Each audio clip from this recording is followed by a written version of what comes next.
was just letting them know we're here to stay. Yeah. Welcome back. You just keep coming back. As the old joke goes, a man walks into a sperm bank and the receptionist says, "Wow, this is your third visit this week." And he says, "I know, I just love coming here." And anyway, I find it endlessly amusing how the king is just a texture. It's like he's just painted on. He's like a fresco and nobody's actually talking to us, we're just a crazy guy.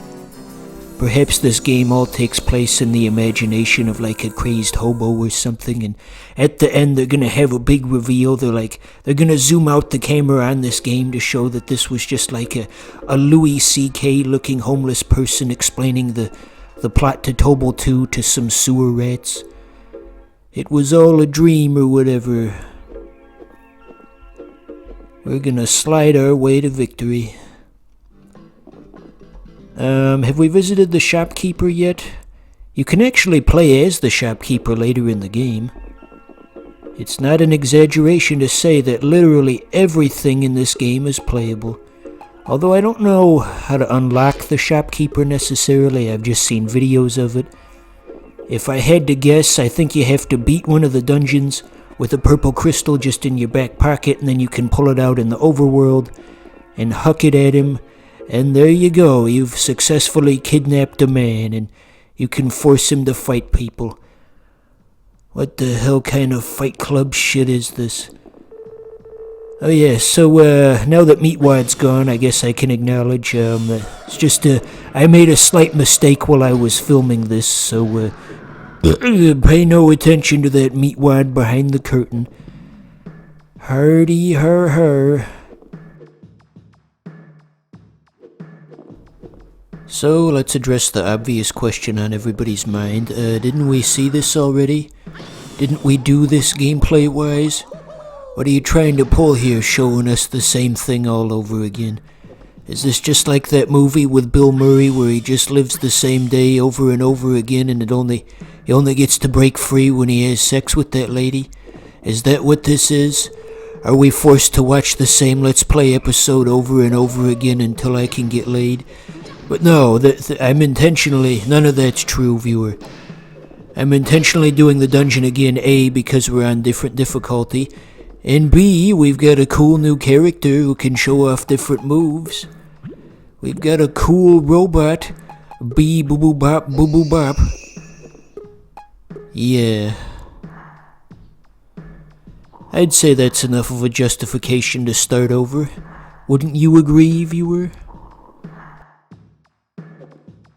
So yeah, isn't it completely cuckoo bananas that they managed to pull Akira Toriyama as the artist for this game? No, that was a bad one.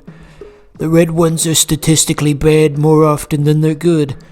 I explained all of this and yet I tried it anyway. I told you I'd shoot, but you didn't believe me. Why didn't you believe me? But yeah, Akira Toriyama, isn't that crazy that he's in this? His handiwork is every which way you look. That robot looks like it's straight out of Chrono Trigger. And that brick texture on the walls, that looks like it's straight out of Dr. Slump. And that brown gradient on the floor is straight out of Sandland. Oh no, I got two bad ones in a row, viewer. I thought we were playing this on easy. Time to get a refund for this game that I pirated. Anyway, it's just you don't really see like this sort of crossover of video game talent and talent from other media, you know, on the American side of things, which is why it's unusual to have Akira Toriyama working on video games. It's more common in Japan, but here in America you don't hear like, oh yeah, for Jimmy Neutron, the game for PS2, we managed to get John Williams as the composer. That is not something that happens. I mean, I guess the one Western example I can think of that happening is a Doug TenNapel, the creator of Earthworm Jim. He also made Cat Scratch, the Nickelodeon show. So I guess that's at least one example of, you know, talent crossing over. But Doug TenNapel, his views on life don't fit into our modern world, so fuck him. Who cares what he worked on? Okay. Okay, Dad.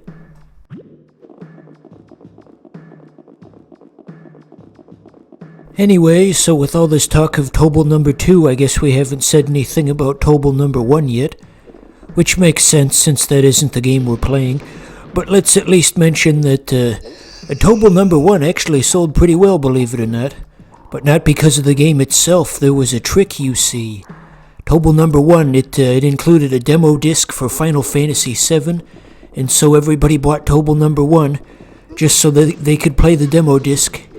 And Tobal number 1 itself could just go right in the trash. And then in the European version of Tobal number 1, for some reason, they didn't bother to include the disc. Get fucked, French people. Yeah, that's what Akira Toriyama was saying. In perfect stuttering, broken English. As he personally was making all the business decisions for Tobal number 1. Who would have been making business decisions at Square Enix at that point? Nobody famous, I guess. Anyway, but yeah. I guess in the olden days of gaming, Europe would kind of get the shaft when it came to Japanese games. They would always get them last, and sometimes there'd be stuff missing. I remember there was the Smash Bros. Dojo updates every day. You know, where Sakurai, he had like a blog where he would tell people about the new game, and every day was a new update about something that was going to happen in the game, whether it be an item or a character, what have you. One day, the update for the day was the banana peel item. Seemed pretty harmless, and then I checked online and somebody said, "Ugh, today's the day that the game comes out in Europe, and what do we get? A banana peel." Just goes to show what Sakurai really thinks of Europe. It's like, come on, man. So with that mole meat that we just ate, that acts as a health item and a weapon, because we can keep the bone afterwards and we can huck it at the enemies. But again, the controls are so clunky that it's really not worth the effort. Trying to finagle that whole inventory system just so that you can toss something that does perhaps maybe 2 or 3 damage.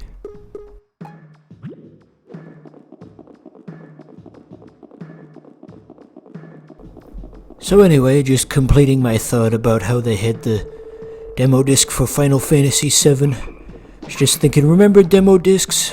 They don't do that no more. Now we've got digital demos, I guess, which is kind of the same thing, but where's the fun? Where's the novelty? Where's the charm? Where's the love? Where's the brief? There used to be some kind of organic enjoyment to be had when you had like a physical disc that would contain demos for like 10 different games on it, and they were like in the beta stages, and you get to see what the games were like before they actually came out, and you could track the little small changes between what was on the disc and what actually came out. I had the double pack of Mario Kart Double Dash, where one disc was Double Dash and the other was a demo disc for various GameCube games that were on the horizon.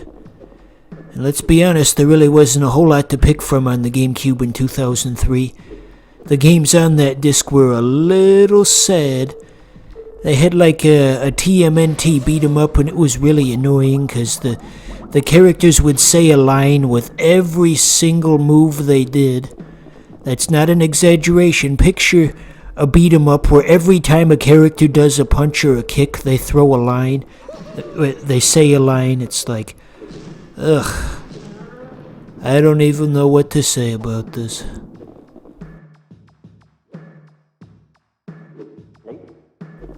So I was doing some research on this game, and apparently Maximilian Dude made a video on this one.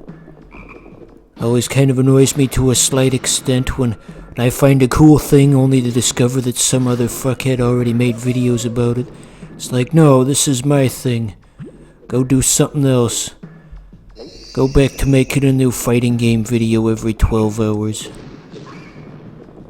Can you imagine if Maximilian Dude, like, in the middle of one of his videos, he just got so excited. He's like, oh my god, This game is so good. And then he was so excited that he started walking around like that lady from Poltergeist. He was possessed by the spirit of the gamer or whatever. No, that's cringe. Don't leave that in. People are gonna laugh at you. Okay, floor 3, that's a new thing. Did not get this far the last time.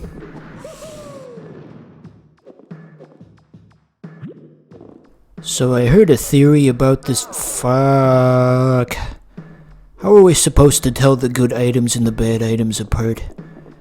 How are we supposed to do anything? But I've heard a theory that there's so much content in this game because maybe this game was just like a practice run to animate and model lots of stuff in 3D. So then a lot of those assets could be reused later in other Square projects. This game was basically just a big asset creation festival so they could copy and paste things later. Make sure the new Final Fantasy gets done on time because nobody has to waste time modeling penguins. Well, that run went at least marginally better. We got to floor 3 instead of 2, so that's 33% better at least.